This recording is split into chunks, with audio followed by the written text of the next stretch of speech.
Occasion ఏదైనా location ఎక్కడైనా తెలుగువారి వేడుక అంటే ఆలివ్ మిఠాయి ఉండాల్సిందే.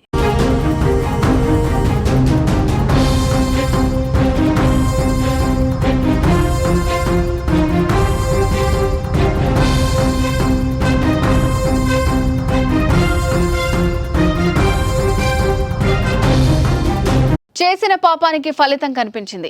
ఇకనైనా మారుతుంది అనుకుంటే మన పొరపాటే. పాకిస్తాన్ తన నీచమైన బుద్ధి ప్రదర్శిస్తూనే ఉంది.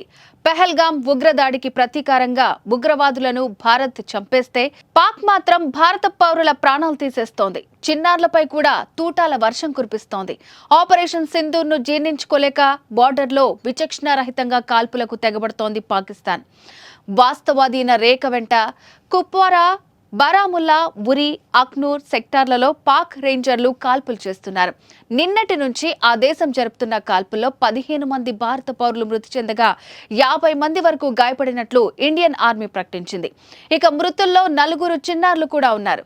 మృతులతో పాటు గాయపడ్డ వారంతా పూంచ్ జిల్లాకు చెందిన వారిగా గుర్తించారు. ఈ కాల్పుల్లో దినేష్ కుమార్ అనే ఓ ఆర్మీ జవాన్ కూడా అమరుడయ్యాడు.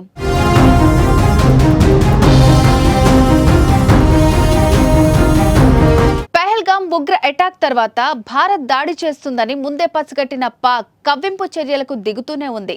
జమ్మూ కాశ్మీర్ సరిహద్దుల్లో పాకిస్తాన్ కాల్పుల విరమణ ఒప్పందాన్ని ఉల్లంఘిస్తూ వస్తోంది. ప్రతిరోజు భారత్ పై కాల్పులు జరుపుతోంది.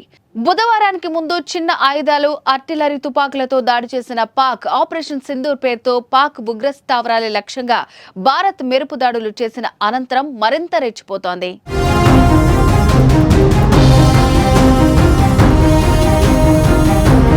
బుధవారం అర్ధరాత్రి తర్వాత కర్నా సెక్టార్లోని పౌర ప్రాంతాలను లక్ష్యంగా చేసుకుని షెల్లు, మోర్టార్లను ప్రయోగిస్తోంది. సాధారణ నివాస ప్రాంతాలే లక్ష్యంగా పాక్ సైన్యం కాల్పులకు పాల్పడుతోంది.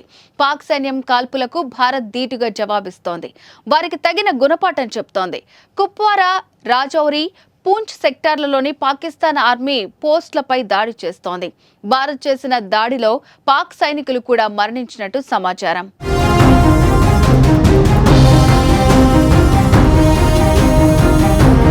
ఇరు సైన్యాల కాల్పులతో బోర్డర్లో హైటెన్షన్ వాతావరణం నెలకొంది. సరిహద్దు గ్రామ ప్రజలు భయంతో వణికిపోతున్నారు. ప్రాణాలు అరచేతిలో పెట్టుకుని సురక్షిత ప్రాంతాలకు వెళ్లిపోతున్నారు. కొందరు బంకర్లలో ఆశ్రయం పొందుతున్నారు. ఈ కాల్పులు పూంచ్ సెక్టార్కు మాత్రమే పరిమితమయ్యాయి. ప్రాణ నష్టం సైతం అక్కడే ఎక్కువగా జరిగిందని అధికారులు వెల్లడించారు. తాజా పరిస్థితుల నేపథ్యంలో సరిహద్దు జిల్లాల్లో విద్యా సంస్థలను ప్రభుత్వం మూసివేసింది.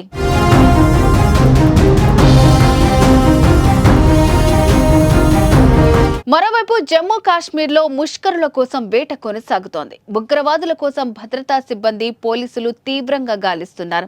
ఈ మేరకు అనుమానితుల నివాసాల్లో పోలీసులు ముమ్మరంగా సోదాలు నిర్వహించారు.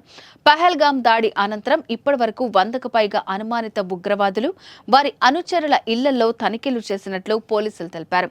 బుధవారం ఒక్కరోజే 30కి పైగా ప్రాంతాల్లో సోదాలు చేసి పలువురిని అదుపులోకి తీసుకున్నట్టు సమాచారం.